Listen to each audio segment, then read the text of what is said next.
بسم الله الرحمن الرحيم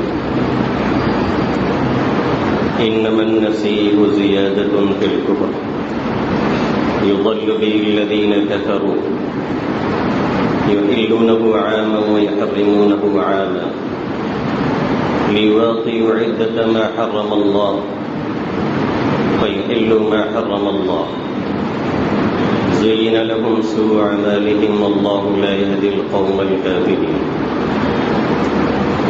وعن أبي هريرة رضي الله تعالى عنه قال قال النبي صلى الله تعالى عليه وسلم لا عدوى ولا طيرة ولا هام ولا صفر. وقال في حديث آخر لا عدوى ولا طيرة ولا هام ولا صفر ولا نوء ولا ذود.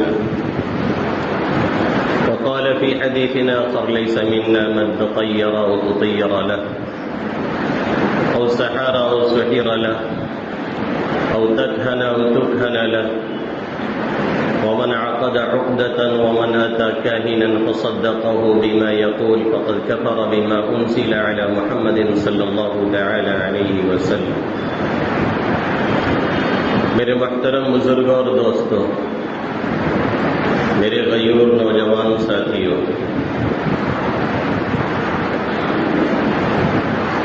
یہ مہینہ سفر المظفر کا چل رہا ہے اور محرم الحرام کا مہینہ پورا ہو چکا ہے. اسلامی مہینے کا آغاز ہوتا ہے محرم الحرام سے، قمری سال کا آغاز ہوتا ہے محرم الحرام سے. اس کا پہلا مہینہ ہے محرم اور دوسرا مہینہ ہے یہ سفر. محرم میں آیت کریمہ پڑھی گئی تھی ان عدت الشہور عند اللہ 12 شہرا فی کتاب اللہ یوم خلق السماوات والارض منها 4 حرم. کہ اللہ نے جس روز سے آسمان و زمین کو بنایا اور پیدا کیا ہے، ابتدائی آفرینش سے ہی اللہ نے سال کے 12 مہینے بنائے ہیں اور ان میں سے 4 مہینے حرمت والے ہیں اور محترم ہیں. تو یہ پہلا مہینہ محرم کا گزر چکا ہے اور یہ دوسرا مہینہ سفر کا چل رہا ہے. ایسے تو لغت میں سفر کے معنی ڈکشنری میں سفر کے معنی بہت سے آتے ہیں. اس کا ایک معنی یہ بھی آتا ہے کہ سفر کے معنی خالی خولی کے، معاملہ بالکل خالی سا ہے. اور عرب والے اس کی وجہ یہ بیان کرتے اور اس وجہ سے کہتے تھے کہ اس سے پہلے محرم کا مہینہ جس میں قتال وغیرہ حرام تھا، لڑائی جھگڑے نہیں کر سکتے تھے اور لڑنا جھگڑنا یہ عربوں کا محبوب مشغلہ بھی تھا. معمولی بات پہ 50 سال جنگیں چلتی تھی، جیسے آج ہم جاہلوں کے یہاں بھی چلتی ہیں، کوئی ایسی بات نہیں ہے. معمولی بات پہ وہ بلوے کی بس پوچھیے مت، تھوڑی بکریاں ہماری تو بالی کھائے گری گیوں گا، عبدوی خاندان کا کام ہے وہ. یہ ہمارے یہاں بھی چلتا ہے. زمانے جاہلیت پوری طرح سے لوٹ آئی ہے. تو یہ لوگ محرم میں قتال کر نہیں پاتے تھے، تو جیسے ہی محرم ختم ہوتا فوراً قتال کے لیے، جھگڑے کے لیے، لڑائی کے لیے باہر نکل جاتے اور عموماً ان کے گھر خالی ہو جایا کرتے تھے. اس لیے یہ سفر کو سفر کہتے تھے. اور اسلام نے اس کے ساتھ ایک لفظ جوڑا ہوا ہے، سفر المظفر. مظفر کے معنی عربی میں آتے ہیں کامیابی کے، یعنی یہ مہینہ کامیاب مہینوں میں سے ہے. اس مہینے میں کوئی آپ کام کریں گے تو انشاءاللہ اس میں نحوست نہیں آئے گی، اس میں بے برکتی نہیں آئے گی، اس میں پریشانی نہیں ہوگی. اسی لیے یہ لفظ اس کے ساتھ جوڑا گیا ہے، کیونکہ عرب والے جیسے اسے سفر خالی کہتے تھے، ایسے ہی ان کے عقیدے کے مطابق یہ مہینہ کافی ان کے نزدیک منحوس بھی سمجھا جاتا تھا. وہ یہ سمجھتے تھے اور یہ کہتے تھے کہ اس مہینے کے اندر بلائیں اور مصیبتیں بہت نازل ہوتی ہیں، اور بعض عرب یہ کہتے تھے کہ اس مہینے کے اندر انسان کو بھوک بہت زیادہ لگتی ہے، وہ کتنے ہی بھی کھا لے اس کی بھوک ختم نہیں ہوتی، جسے عربی میں جوع البقر کہا جاتا ہے۔ آپ کھاتے رہیں کھاتے رہیں کھاتے رہیں، مر جائیں گے لیکن آپ کی بھوک مٹے گی نہیں۔ یہ بیماری بعض لوگوں کو لگ جاتی ہے، اللہ حفاظت فرمائے۔ ایسے ہی ایک ہوتی ہے استسقاء کی بیماری۔ استسقاء کے معنی پانی طلب کرنا، بارش طلب کرنا، جو آپ لوگ طلب کر رہے تھے الحمدللہ آ گئی ہے۔ ارے ابھی نہیں، پیچھے مت دیکھیے گا، مطلب کل آئی تھی، اچھی آئی تھی۔ تو استسقاء کے معنی یہ ہوتے، ایک بیماری بھی استسقاء کی ہوتی ہے، جسے لگ جاتی ہے وہ پانی پہ پانی پیتا رہتا ہے لیکن اس کی پیاس بجھتی نہیں ہے۔ یہ بھی ایک بیماری، اللہ اس سے حفاظت فرمائے، آمین یا رب العالمین۔ تو یہ کہتے تھے کہ اس مہینے کے اندر بلائیں بہت نازل ہوتی ہیں، یا وہ یہ کہتے تھے کہ اس مہینے میں یہ والی بیماری لوگوں کو لگتی ہے، جو بکر کھاتا چلا جاتا ہے لیکن اس کی بھوک نہیں مٹتی ہے۔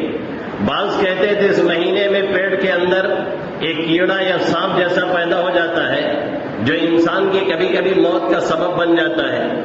بعض کہتے تھے کہ جگر اور پسلیوں کے درمیان کوئی کیڑا پیدا ہو جاتا ہے جس سے انسان بیمار رہنے لگتا ہے اور اس کے چہرے کا رنگ زرد پڑ جاتا ہے، جسے ارقان اور پیلیا کہتے ہیں، اور اس میں بسا اوقات آدمی کی موت واقع ہو جاتی ہے۔ اس طرح کے خیالات زمانے جاہلیت میں لوگوں کے درمیان پائے جاتے تھے اس مہینے کے تعلق سے، اور اس مہینوں کو اسی اعتبار سے وہ منحوس سمجھتے تھے اور نحوست والا مہینہ سمجھتے تھے، اور اسی لیے مہینوں کو آگے پیچھے کیا کرتے تھے، کچھ نہ کچھ گھمایا کرتے تھے تاکہ ہمارا کام چلتا رہے۔ چونکہ اللہ رب العزت نے بتا دیا تھا اور یہ بیان کر دیا تھا کہ مہینوں کی تعداد ہمارے یہاں کوئی 12 ہے، اور اس میں سے 4 مہینے یہ حرمت والے ہیں، ذی القعدہ، ذی الحجہ، محرم، اور پھر جمادی الاخری کے بعد جو رجب ہے، اور شعبان سے جو پہلے رجب ہے، جمادی الاخری اور شعبان کے درمیان کا جو مہینہ یعنی رجب، یہ 4 مہینے حرمت والے ہیں۔ 3 مہینہ تو مسلسل اور لگاتار ہے، جسے بتلانے میں کبھی کبھی جھٹکے میں وہ حج کا مہینہ یاد رہتا ہے تو بجائے ذی القعدہ کہنے کے میں شوال سے شروع ہو جاتا ہوں۔ ذی القعدہ، ذی الحجہ، محرم، یہ 3 مہینے لگاتار ہیں، اور اس کے بعد چوتھا مہینہ پھر یہ رجب کا مہینہ ہے۔ یہ 4 مہینے حرمت والے ہیں جس میں قتل و قتال درست نہیں تھا، جس کے بارے میں اللہ نے فرما دیا کہ یہ بڑے عظمت والے مہینے ہیں اور ان کا لحاظ کرنا اور ان کا خیال کرنا ضروری ہے۔ اب عربوں کی عادت جھگڑے کی ہے، عربوں کی عادت فطر و فساد کی تھی، عربوں کی عادت لڑنے جھگڑنے کی تھی۔ اب 3 مہینہ رکے رہنا ان کے لیے بڑا گرا گزرتا تھا۔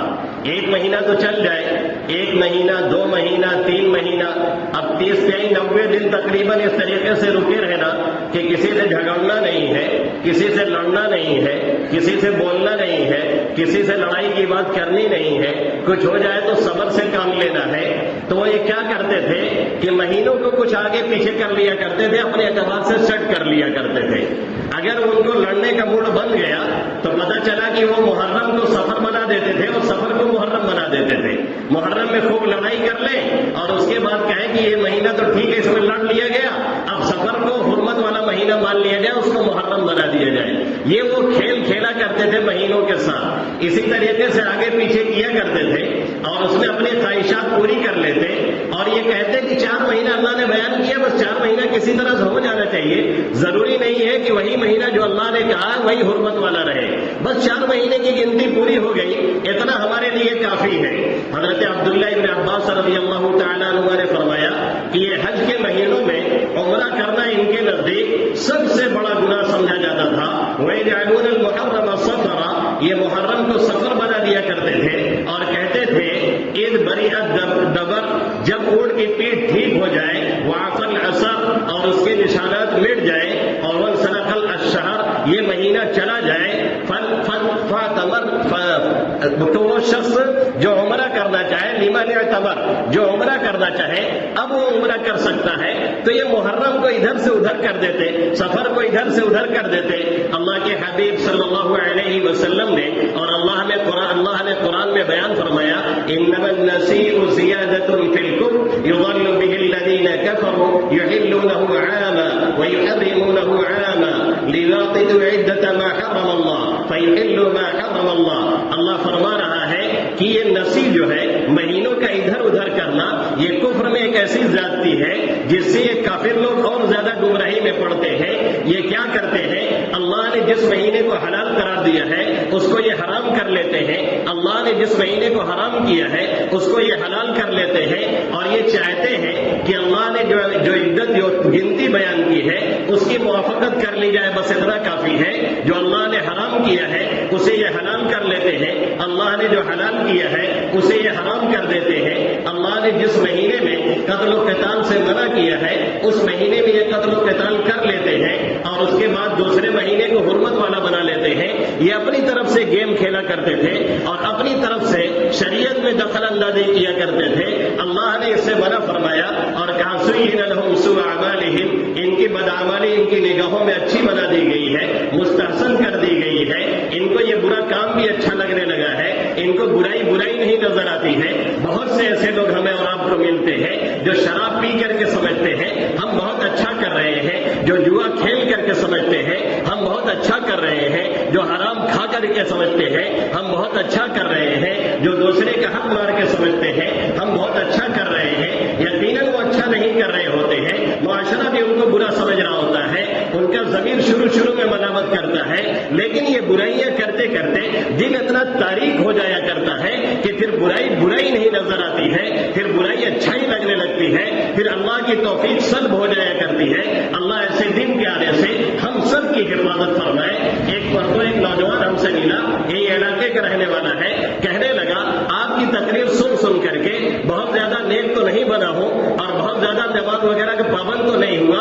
لیکن اتنا ضرور الحمدللہ ہوا ہے کہ پہلے برائی دھڑلے سے کرتا تھا، اب کوئی برائی کرتا ہوں یا تو اس سے رک جاتا ہوں، اور اگر کر بھی لیتا ہوں تو کم سے کم اتنا سمجھتا ہوں کہ یہ برا کام ہے جسے نہیں کرنا تھا، اس سے توبہ ضروری ہے، پھر کبھی کبھی توبہ کی بھی توفیق ہو جاتی ہے۔ میں نے کہا اس احساس کا جگ جانا ہی یہ بہت بڑی بات ہے، آج نہیں کل انشاءاللہ تعالی تم دیکھو گے کہ اس کا اثر یہ ہوگا، تم پکے نمازی ہوگے، تم دیکھو گے اس کا اثر یہ ہوگا، تم گناہوں کو چھوڑ دو گے، تم دیکھو گے اس کا اثر یہ ہوگا کہ تم ذکر و تلاوت کرنے لگو گے۔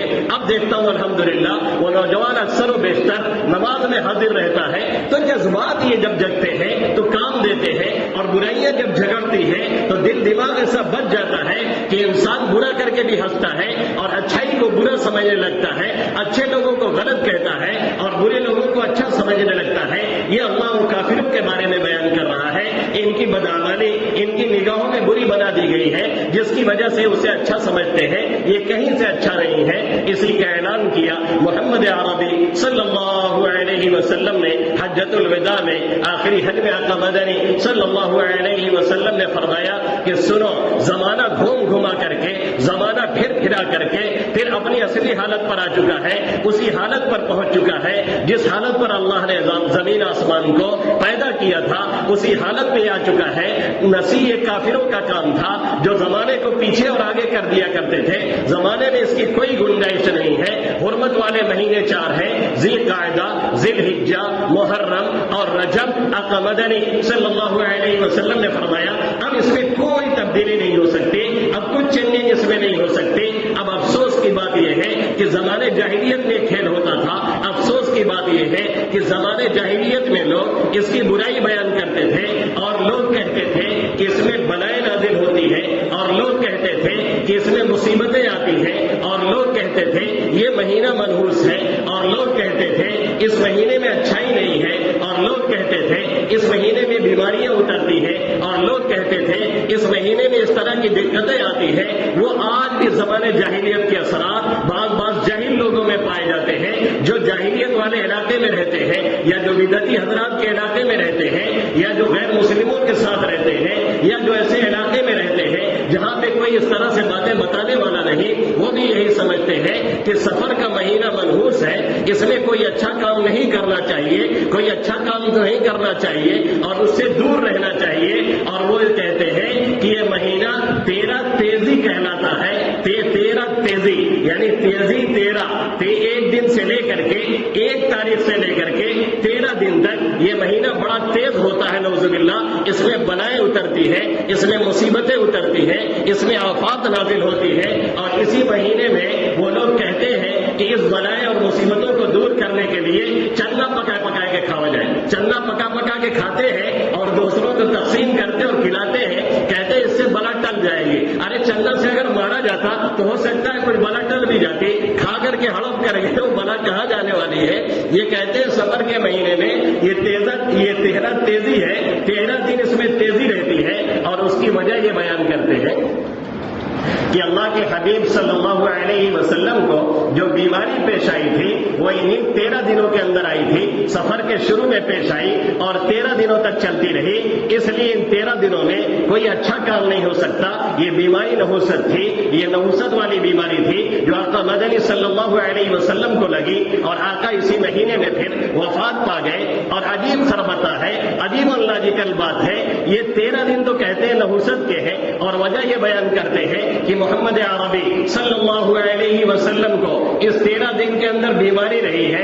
ایک محرم سے لے کر, ایک سفر سے لے کر کے 13 سفر تک آقا کو یہ بیماری رہی. اور اس کے بعد پھر سنیے آگے کہتے ہیں کہ اس مہینے کا جو آخری چہارشنبہ ہے, اس مہینے کا جو آخری منگل پڑتا ہے, آخری ہفتے میں جو منگل پڑتا ہے, یعنی 27, 28 یا 29 تاریخ, وہ دن بڑا مبارک ہے. اس دن میں یہ سیر و تفریح پہ نکلتے ہیں, اس دن میں یہ لوگ کھانے پینے جاتے ہیں, اس دن میں ان کے اچھے پکوان پکتے ہیں.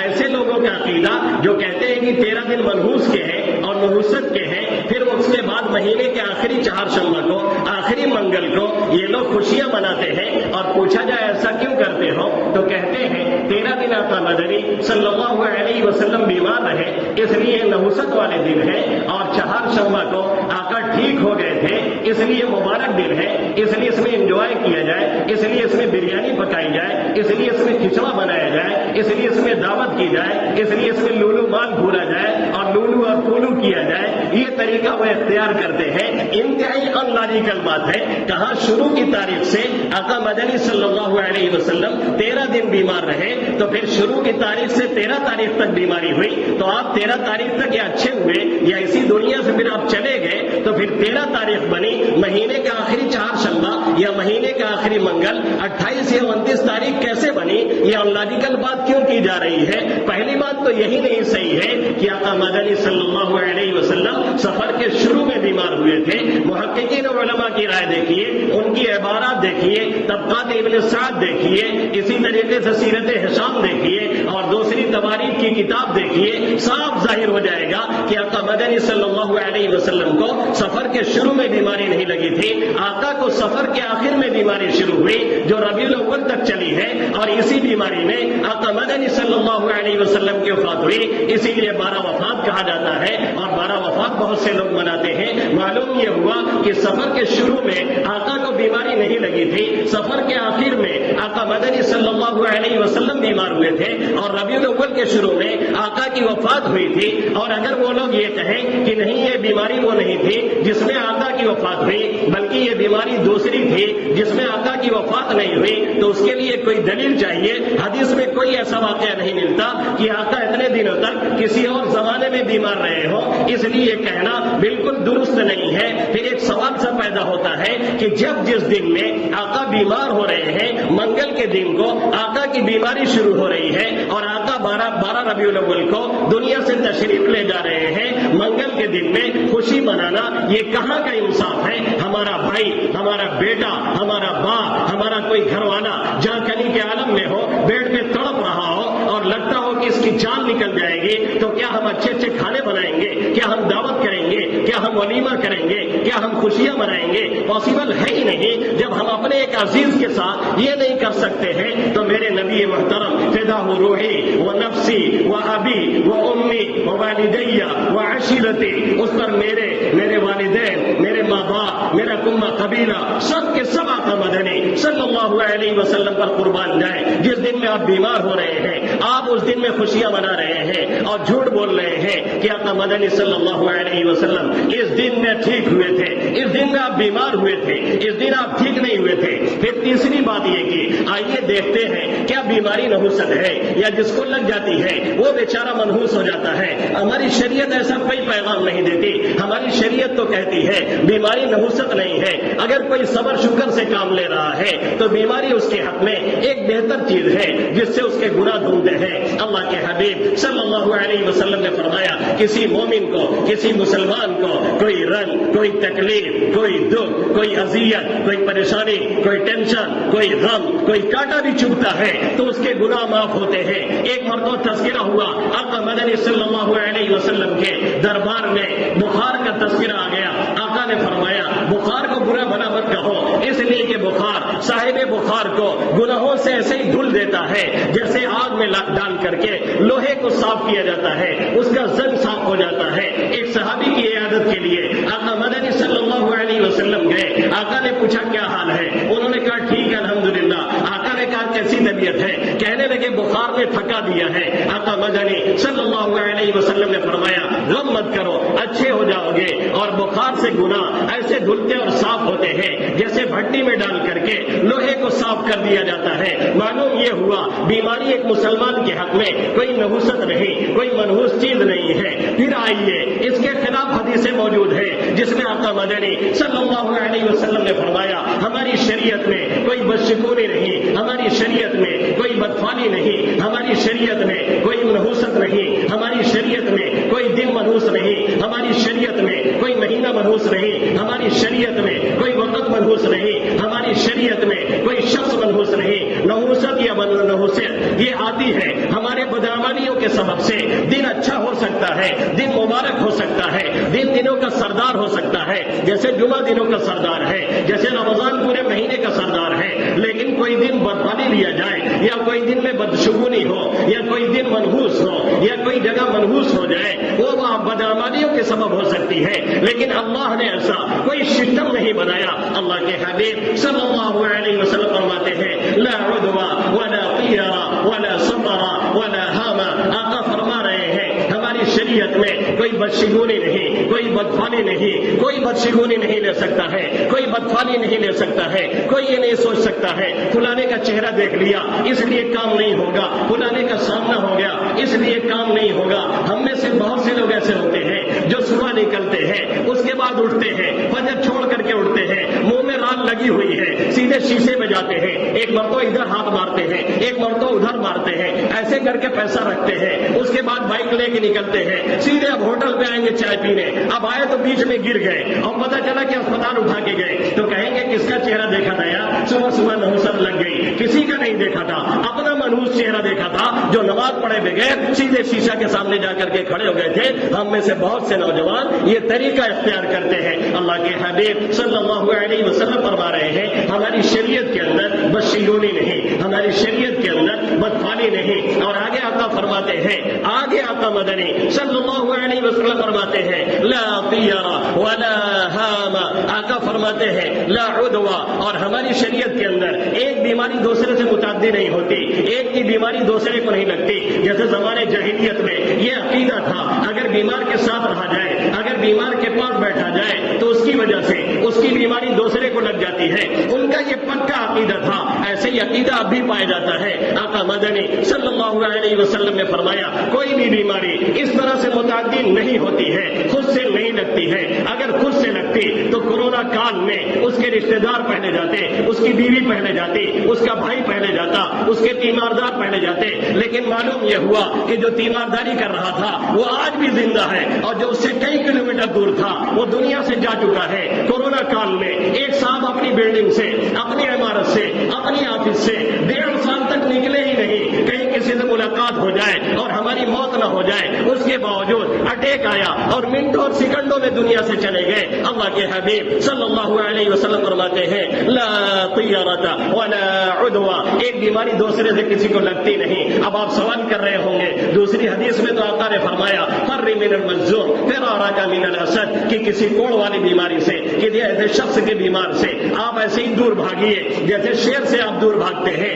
تو اس میں بیماری کو یہ نہیں کہا گیا کہ وہ آپ کو لگ جائے گی, اس میں ہمارے عقیدے کو بچانے کی کوشش کی گئی ہے. کہیں ہم اس کے ساتھ بیٹھے اور خدا نخواستہ بیماری لگ جائے تو ہم کہیں کہ ساتھ میں بیٹھے تھے تھے اس لیے لگ گئی، ہمارا عقیدہ خراب ہونے لگے اس لیے آقا مدنی صلی اللہ علیہ وسلم نے منع فرمایا۔ اور تیسری چیز ولا طیرۃ، بدخالی کوئی چیز ہمارے یہاں نہیں ہے۔ عربوں کا یہ طریقہ تھا، باہر کام کے لیے نکلتے، کوئی پرندہ دکھتا اس کو اڑاتے، کوئی جانور ملتا اس کو ہکاتے، اگر وہ رائٹ سائڈ جاتا، اگر وہ دائیں طرف جاتا تو کہتے ہمارا کام ہو جائے گا، اور اگر بائیں طرف جاتا تو کہتے کام نہیں ہوگا۔ وہ بدفالی لیتے تھے، کام چھوڑ کے لوٹ آتے تھے، سفر ملتوی کر دیتے تھے۔ آقا مدنی صلی اللہ علیہ وسلم نے فرمایا ہماری شریعت میں ایسا کچھ بھی نہیں ہے، کسی کے ہلنے سے، کسی کی حرکت کرنے سے، کسی کے جانور اڑنے سے، کسی جانور کے آنے سے، کسی پرندے کے اڑنے سے، کسی پرندے کے رکنے سے، لیفٹ اور رائٹ جانے سے، یہ اللہ کے فیصلے میں تبدیلی نہیں آتی۔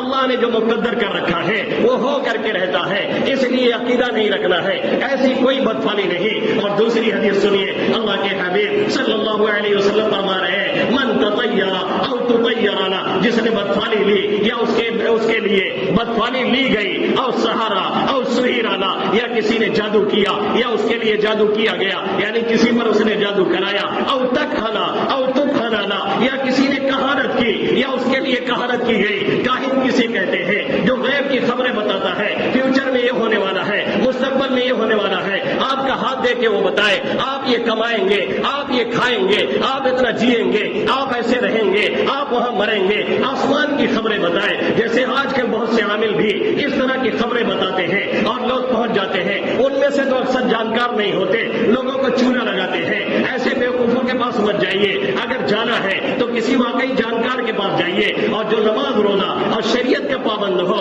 اس کے پاس جائیے، ہر ارے گرے رتھو کے پاس مت جائیے، اور جا کر کے اگر اس طرح کی وہ خبریں آسمان کے اوپر کی آپ کو بتا رہا ہے اور زمین کے نیچے کی بتا رہا ہے تو پھر آپ تصدیق مت کیجیے، وہاں سے اٹھ کر کے چلے جائیے۔ محمد عربی صلی اللہ علیہ وسلم فرماتے ہیں جو ایسے شخص کے پاس آئے جو غیب کی اس طرح خبریں دیتا ہے اور اس کی تصدیق کر دیا تو اس نے محمد عربی صلی اللہ علیہ وسلم کی شریعت کا انکار کر دیا ہے۔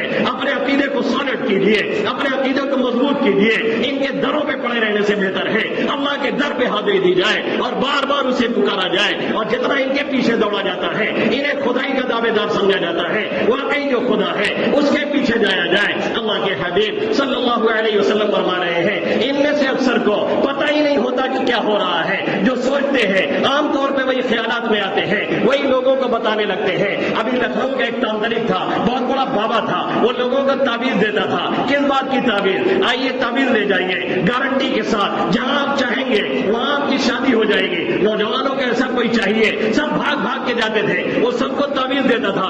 اس کی بیوی ایک شخص لے کر کے بھاگ گیا، جناب کو پتہ ہی نہیں چلا، سب کو تعبیر دے رہے تھے، اپنی خبر ہی نہیں ہوئی۔ اکثر عاملوں کا حال یہی ہوتا ہے۔ اللہ کے حبیب صلی اللہ علیہ وسلم فرماتے ہیں فقد کفر بما انزل علی محمد صلی اللہ علیہ وسلم، اگر کوئی اس طرح کی ڈھیگیں مارتا ہے، کوئی عامل ایسا ہے اس طرح سے آپ کو گمراہ کرتا ہے، اس کے پاس قطر مت جائیے، دیکھ لیجئے نماز پڑھتا ہے کہ نہیں، دیکھ لیجئے روزے رکھتا ہے کہ نہیں، دیکھ لیجئے نمازوں کا پابند ہے کہ نہیں، دیکھ لیجئے جماعت با نماز پڑھتا ہے کہ نہیں، دیکھ لیجئے عقیدہ صحیح ہے کہ نہیں، دیکھ لیجئے کہتا ہے تعویذ دیتے ہوئے کہ ہم کیا ہے، اللہ شفا دینے والا ہے، یہ کہہ رہا ہے کہ نہیں کہہ رہا ہے، یا یہ لکھ رہا ہے، بھٹکو کہیں بھی، کام ہوگا ادھر ہی۔ اگر اس طرح کی باتیں کریں بھول کر کے اس کے پاس مت جائیے۔ یہ اللہ کے حبیب صلی اللہ علیہ وسلم کا فرمان ہے۔ آپ فرما رہے ہیں جس نے کہانت کی، جس کے لیے کہانت کی گئی، جس نے جادو کیا، جس نے جادو کروایا، جس نے بدفالی لی، جس کے لیے بدفالی لی گئی، جس نے کاہن کے پاس جا کر کے اس کی باتوں کی تصدیق کی، اس نے محمد عربی صلی اللہ علیہ وسلم کی شریعت کا انکار کیا۔ ایک دوسری حدیث میں آقا مدنی صلی اللہ علیہ وسلم نے فرمایا کوئی بھی ایسا نہیں ہے، کوئی بھی ایسا نہیں ہے۔ آپ نے فرمایا اطیرۃ شرکن، اطیرۃ شرکن، بدفالی لینا شرک ہے، بدشگونی لینا شرک ہے، بدشگونی لینا شرک ہے۔ اور آپ نے فرمایا وما منا الا وهو يذهب التوکل، ہم میں سے ہر شخص کو یہ خیال اس طرح کا گزر جاتا ہے، لگتا ہے اب یہ کام نہیں ہوگا، ایسا ہوگا یہ کام نہیں ہوگا۔ آقا نے فرمایا ہر شخص کے خیال میں آتا ہے توکل علی اللہ، اس کے اس خیال کو دھو دیتا ہے۔ اللہ پہ بھروسہ رکھیے مضبوطی کے ساتھ، یہ یقین جمائے بیٹھے رکھیے، وہ چاہے گا سروازے توڑ کر کے پھر بھی تمہیں فائدہ پہنچائے گا، اور اگر نہیں چاہتا ہے پوری دنیا کی طاقت مل کر کے ایک ذرہ برابر تمہیں کچھ بھی نہیں کر سکتے۔ ما یفتح اللہ للناس من رحمہ فلا ممسک لہا وما مرسل له من بعده وهو العزيز الحكيم. یہ اللہ کے حبیب صلی اللہ علیہ وسلم کا فرمان ہے. آقا نے فرمایا جس نے بدفعلی لی اس نے شرک کیا. صحابہ کرام نے پوچھا پھر اس کا کفارہ کیا ہوگا؟ یہ پاپ اور یہ گناہ دھلے گا کیسے؟ اللہ کے حبیب صلی اللہ علیہ وسلم نے فرمایا وہ یہ دعا پڑھے اللہم لا خیر الا خیرک ولا طیر الا طیرک لا الہ غیرک. اے اللہ تیری بھلائی کے علاوہ کوئی بھلائی نہیں، تیری فال کے علاوہ کوئی فال نہیں، تیرے سوا کوئی معبود نہیں. اے اللہ تیرے فال کے علاوہ کوئی فال نہیں، تیری بھلائی کے علاوہ کوئی بھلائی نہیں، اور تیرے علاوہ کوئی معبود نہیں. اللہ کے حبیب صلی اللہ علیہ وسلم نے پھیرا اللہ کی طرف اور بتلایا کہ ادھر ہی توجہ رکھیے. وہی چاہے گا تو کام بنے گا، وہی نہیں چاہے گا تو کام نہیں بنے گا. تعویذ لیتے رہیے، ڈاکٹروں کے ہاں دوڑتے رہیے، سبب پہ سبب اختیار کرتے رہیے. سب کچھ ہمارے قبضے قدرت میں ہے. ہم چاہتے ہیں جسے اسے ہم بنا کر کے رکھتے ہیں، اور ہم چاہتے ہیں جس کی اس کی بگڑی بھی نہ بنانے والا کوئی دنیا میں مائی کالا نہ پیدا ہوا ہے نہ آئندہ کبھی پیدا ہوگا. اس لیے کسی شخص کے بارے میں یہ تصدیق مت کیجیے کہ وہ نہ ہونے والا کام کر سکتا ہے یا ہونے والا کام وہ بگاڑ سکتا ہے. سب کچھ وہی کرتا ہے. یہ میرے نبی کا فرمان ہے. اسی طریقے سے بدفعلی لوگ لیتے ہیں. بائیں آنکھ پھڑک رہی ہے، اس کا مطلب مال ملنے والا ہے. کوا بول رہا ہے، اس کا مطلب مہمان آنے والے ہیں. رات میں کنگھی مت کیجیے، رات میں جھاڑو مت لگائیے ورنہ گھر میں غریبی آئے گی. سب یہ بیان کرتے اور کہتے ہیں. عورتیں زیادہ کہتی ہیں اور عید کی رات میں پوری رات جھاڑو برتن چلتا ہے تب کسی کے غریبی نہیں آتی ہے. اسی طریقے سے بہت سے لوگوں کا یہ عقیدہ ہے اگر بلی نے راستہ کاٹ دیا ہے اب آگے مت جائیے ورنہ خطرہ ہو جائے گا. خاص طور سے غیر مسلموں کا یہ عقیدہ ہے. پہلے وہ گاڑی روک دیتے تھے، اب ٹائم لگنے لگا تو گاڑی تو نہیں روکتے ہیں لیکن شیشے پہ کٹ کٹ مار کر کے کاٹ کر کے آگے بڑھ جاتے ہیں. یہ ہمارے اسلام اور ایمان کا حصہ نہیں ہے. اسی طریقے سے بہت سے لوگوں کا عقیدہ یہ ہے اگر الو بولتا ہے اس کی وجہ سے نحوست آتی ہے. اسی طریقے سے بہت سے لوگوں کا عقیدہ یہ ہے اگر ہچکی آتی ہے تو کوئی یاد کر رہا ہے. ابھی کوئی یاد بات نہیں کر رہا ہے، پیٹ گڑبڑ ہے، جا کر کے اس کا علاج کرایا جائے، پھنکی کھائی جائے تاکہ صحت صحیح ہو جائے. کوئی یاد بات نہیں کر رہا ہے.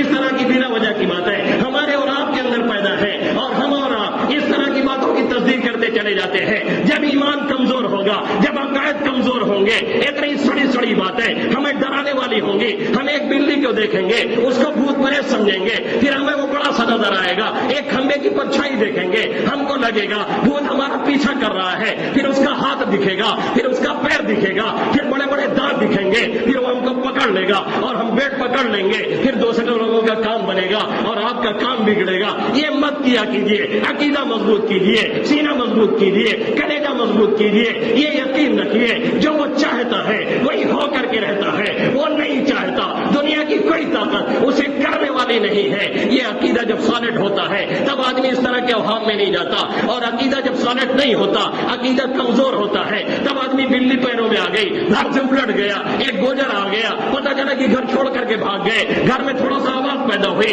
پتہ چلا پوری رات نیند نہیں آ رہی. کین کاب ہوا، کین چھتا پہ دھم دھم ہوتا ہے اور نچوڑ دے کے چرپیا کھینچتا ہے، کوئی نہیں کھینچ رہا ہے. ارے بلی الی دوڑتی رہتی ہے پوری رات. اس طرح کی بات ہے ایک ایمان والا کیسے کر رہا ہے؟ لا عدوا ولا طیرا ولا ہاما. اللہ کے حبیب صلی اللہ علیہ وسلم فرماتے ہیں نہ بیماری ایک دوسرے کو لگتی ہے، نہ اس طرح کی بدفعلی ہے، نہ اس طرح کی کوئی چیز ہے، نہ کوئی بدشگونی ہے، نہ کوئی الو ہے، نہ کوئی نحوست ہے. ہاں نیک فالی کو آقا مدنی صلی اللہ علیہ وسلم پسند کرتے تھے، ہمیں بھی پسند کرنا چاہیے. صحابہ نے پوچھا نیک فالی کیا ہے؟ آقا مدنی صلی اللہ علیہ وسلم نے فرمایا نیک فالی یہ ہے کوئی اچھا کلمہ کسی سے سنو، کوئی اچھی بات سنو. جیسے آپ کام سے نکلے، ہم سے ملاقات ہو گئی، ہم نے خیریت پوچھا، پھر پوچھا کہاں جا رہے ہیں؟ آپ کے فلاں کام کے لیے جا رہے ہیں. ہم نے کہا جائیے، اللہ آسانی کا معاملہ کرے، سفر کو کامیاب کرے، آپ عافیت سے کام کر کے واپس ہوں تو آپ خوش ہو جائیں کہ چلو ایک آدمی ملا تھا اس نے دوا دیا ہے، امید ہے کام ہو جائے گا. یہ نیک فالی لینا صحیح ہے. اسی طریقے سے آپ کسی اور کام سے نکلے، کسی نیک صالح آدمی سے ملاقات ہوئی، اس نے خیریت پوچھا، آپ کو چند دعائیں دی، چند باتیں کہیں، پھر وہ آگے بڑھ گیا. آپ دل میں یہ تمنا کریں کہ اس کی باتوں سے انشاءاللہ برکت سے ہمارا کام ہو جائے گا، اللہ کام بنا دے گا. یہ نیک فالی لینا تو درست ہے لیکن بدفعلی لینا درست نہیں ہے. اب ان میں سے بہت سے لوگ کہیں گے جو کچھ آپ نے بیان کیا اس کا بہت سا حصہ ہمارے یہاں تو نہیں ہو رہا ہے، الحمدللہ یہاں نہیں ہو رہا ہے، لیکن جو بچے بیٹھے ہیں ان سے پوچھیے ان کے گھروں میں اور ان کے علاقے میں بہت سی جگہوں پہ ہو رہا ہے. جو میں نے بیان کیا ہے، اور یہی بدعات کی خاصیت ہے، یہی بدعات کی پہچان ہے، یہی بدعات کا خاصہ ہے کہ وہ ایک علاقے میں ہوتی ہے دوسرے میں نہیں ہوتی ہے، یا ایک علاقے میں ایک طرز پہ ہوتی ہے دوسرے علاقے میں دوسرے طرز پہ ہوتی ہے، یا ایک علاقے میں ایک ڈھنگ سے ہوتی ہے دوسرے علاقے میں دوسرے ڈھنگ سے ہوتی ہے۔ اور سنت کی پہچان یہ ہے وہ ہر جگہ ایک جیسی ہوگی اور پوری دنیا میں کی جائے گی۔ یہ سنت کی پہچان ایک آسان پہچان ہے، اور بدعت کی پہچان ایک آسان پہچان ہے۔ کسی علاقے میں ہو، کسی علاقے میں نہ ہو، یا کسی علاقے میں کسی طریقے سے ہو، کسی علاقے میں دوسرے طریقے سے ہو، تو سمجھ جائیے کہ یہ سنت نہیں بلکہ بدعت ہے۔ اللہ رب العزت ہمیں سنت کا پابند بنائے اور بدعت اور خرافات سے ہم سب کی حفاظت فرمائے، آمین یا رب العالمین۔ وما علینا الا البلاغ المبین۔